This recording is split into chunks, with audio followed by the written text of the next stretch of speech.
بسم اللہ الرحمن الرحیم۔ ایمان والا بہت زیادہ فوائد میں ہے اگر وہ اللہ کی مرضی اور اللہ کی رضا کے مطابق زندگی گزارے۔ مصائب اور مشکلات یہ دنیاوی زندگی کا حصہ ہیں، اور کوئی آدمی اس دنیا میں، اس کائنات میں ایسا نہیں جو یہ کہے کہ میرے اوپر کبھی کوئی مصیبت نہیں آئی، کبھی کوئی پریشانی نہیں آئی۔ یہ زندگی کا ایک لازمی حصہ ہے، لیکن یہی مصیبتیں، یہی پریشانیاں ایمان والوں کے لیے رحمت ہیں۔ رسول اللہ صلی اللہ علیہ وسلم نے فرمایا، ما یزال البلاء بالمومن والمومنات فی نفسہ وولدہ ومالہ حتی یلقی اللہ وما علیہ خطیئۃ۔ فرمایا ہمیشہ ایمان والا مصائب اور مشکلات میں رہتا ہے، کبھی اس کی اپنی جان پر مصیبتیں، کبھی اس کی اولاد پر، کبھی اس کے کاروبار پر۔ فرمایا حتیٰ کہ ایک وقت آتا ہے کہ یہ دنیا سے چلا جاتا ہے، موت آ جاتی ہے، اور اس کا ایک گناہ بھی باقی نہیں رہتا۔ مطلب مصائب اور مشکلات اور پریشانیوں کی وجہ سے اللہ تعالیٰ ایمان والے کے گناہوں کو معاف فرما دیتے ہیں۔ ایک حدیث میں رسول اللہ صلی اللہ علیہ وسلم نے فرمایا، اذا اراد اللہ بعبدہ الخیر عجل لہ العقوبۃ فی الدنیا۔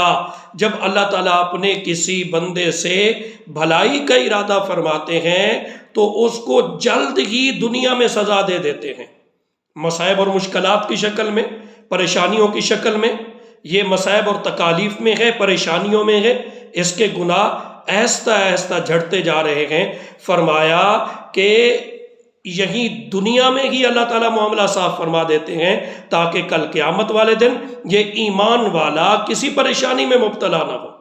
ایک حدیث میں ہے، رسول اللہ صلی اللہ علیہ وسلم نے فرمایا، ایک بندے کا جنت میں اللہ تعالیٰ نے مقام طے فرما رکھا ہے، لیکن اعمال میں سست ہے، اعمال کے ذریعے اس مقام تک یہ نہیں پہنچ سکتا۔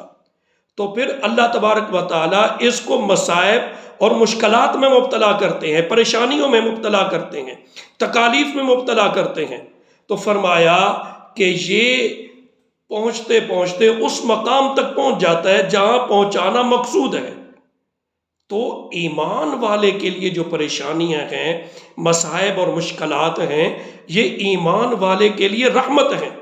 حدیث پاک میں ہے، نبی پاک صلی اللہ علیہ وسلم نے فرمایا، یؤتی بأہل البلاء، کہ مصائب اور مشکلات میں مبتلا لوگوں کو قیامت والے دن لایا جائے گا، نہ ان کے لیے عدالت قائم کی جائے گی، نہ میزان قائم کیا جائے گا، اور اللہ تعالیٰ اپنی نعمتوں کی بارش ان کے اوپر برسا دے گا۔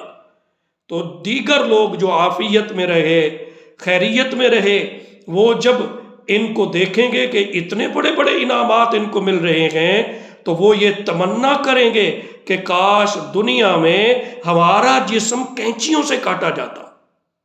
اتنے بڑے بڑے انعامات سے اللہ تعالیٰ مصائب اور مشکلات میں مبتلا لوگوں کو قیامت والے دن نوازیں گے۔ ایک حدیث میں رسول اللہ صلی اللہ علیہ وسلم نے فرمایا، ما یصیب المسلم من نصب ولا وصب ولا ہم ولا حزن ولا اذن ولا غم حتی الشوکۃ یشاکھها۔ فرمایا رسول اللہ صلی اللہ علیہ وسلم نے، مسلمان کو کوئی تھکاوٹ پہنچتی ہے، تکلیف، رنج، غم، دکھ، حتیٰ کہ فرمایا جسم پر اس کو جو کانٹا لگتا ہے، اس کے ذریعے بھی اللہ تعالیٰ اس کے گناہوں کو معاف فرماتے ہیں۔ تو ایمان والے کے لیے مصیبت یہ رحمت ہے، لیکن کرنا کیا ہے؟ صبر سے کام لینا ہے، اللہ تعالیٰ کی رضا پر راضی رہنا ہے، مصیبت مانگنی نہیں، اگر آ جائے تو صبر کرنا ہے، اور ساتھ یہ بھی دعا کرنی ہے کہ یا اللہ میں اس امتحان کے قابل نہیں، میرے اس امتحان اور میری اس آزمائش کو دور فرما دیجیے۔ اب دیکھیے، دنیا کی مصیبت اور پریشانی آخرت کے مقابلے میں بہت کم ہے۔ ایک تو شدت بھی کم ہے کہ دنیا کی تکلیف اتنی تکلیف نہیں بنسبت آخرت کی تکلیف کے۔ رسول اللہ صلی اللہ علیہ وسلم نے فرمایا، سب سے کم درجے کا عذاب جس جہنمی کو دیا جائے گا، اس کو جہنم کے جوتے پہنائے جائیں گے، جس کی وجہ سے اس کا دماغ فرمایا ابل رہا ہوگا، جوش مال رہا ہوگا، کھول رہا ہوگا، اور یہ جہنمی سمجھے گا کہ پوری جہنم میں سب سے زیادہ جو بڑا عذاب ہے مجھے دیا جا رہا ہے. تو اب یہ سب سے معمولی درجے کا عذاب ہے جہنم کا، تو اس کی اتنی شدت ہے. اور دنیا کی تکلیف یہ معمولی تکلیف ہے، اس کی اتنی شدت نہیں ہے. اس لیے اللہ تعالیٰ اپنے ایمان والے بندے کو دنیا میں تکالیف میں مبتلا کر کے آخرت میں نوازنا چاہتے ہیں. اور دوسرا، دنیا کی تکلیف کی مدت کم ہے، کوئی سال بھر تکلیف میں رہا، 2 سال رہا، کوئی ہفتہ رہا، مہینہ رہا، اگر پوری زندگی بھی رہا تو یہ کوئی اتنی مدت نہیں ہے، موت کے ساتھ تکلیف ختم. اور آخرت کے بارے میں فرمایا قرآن مجید میں کان مقدارہ 50 الف سنہ، 50,000 سال کا ایک دن ہوگا.